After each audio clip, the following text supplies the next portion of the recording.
अवधूत चिंतन श्री गुरुदेव दत्त।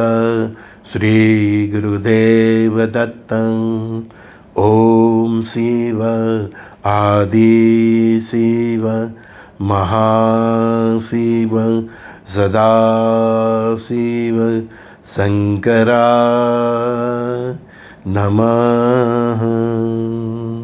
ओम शिव आदि शिव महाशिव सदा शिव शंकराय नमः। ओम शिव आदि शिव महाशिव सदा शिव शंकराय नमः। अवधूत चिंतन श्री गुरुदेव दत्त। श्री गुरुदेव दत्त। श्री गुरुदेव दत्त। अभी सभी देवों को भी याद कर लेते हैं। श्री राम कृष्ण शंकर हनुमान श्री गुरु दत्तात्रेय भगवान। श्री राम कृष्ण शंकर हनुमान श्री गुरु दत्तात्रेय भगवान। श्री राम कृष्ण शंकर हनुमान श्री गुरुदेव दत्तात्रेय भगवान।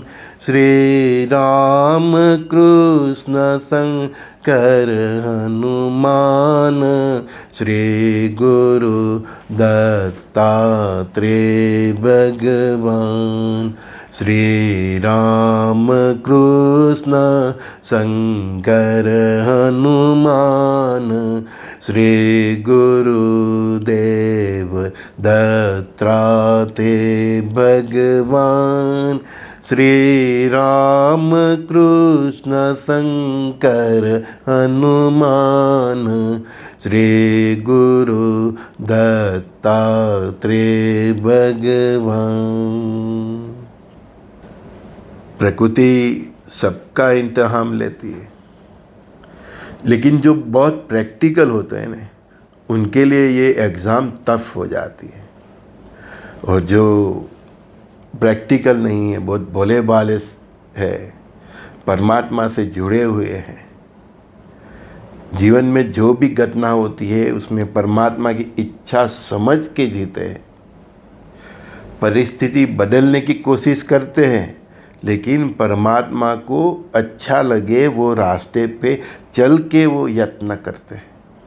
तो उनके लिए जब प्रकृति परीक्षा लेती है तो उनके लिए वो एग्ज़ाम सरल हो जाती है, क्योंकि वो परमात्मा के बताए हुए मार्ग पे चलते हुए जीवन का इम्तहान देते हैं। जीवन में आई हुई चैलेंज को मतलब उसको एक्सेप्ट करते हैं, उसमें से बाहर निकलने की कोशिश करते हैं।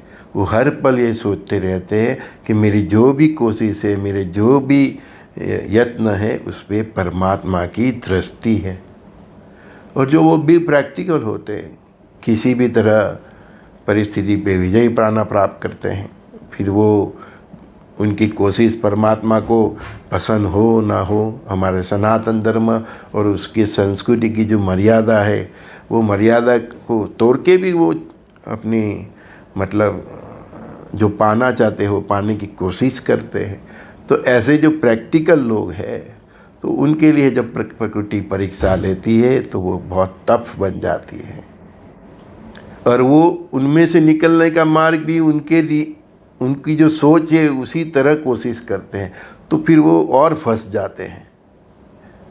और फिर फंसते फंसते मतलब पाप का गड़ा इतना भर जाता है उनका कि फिर खुद का सर्वनाश कर लेते हैं।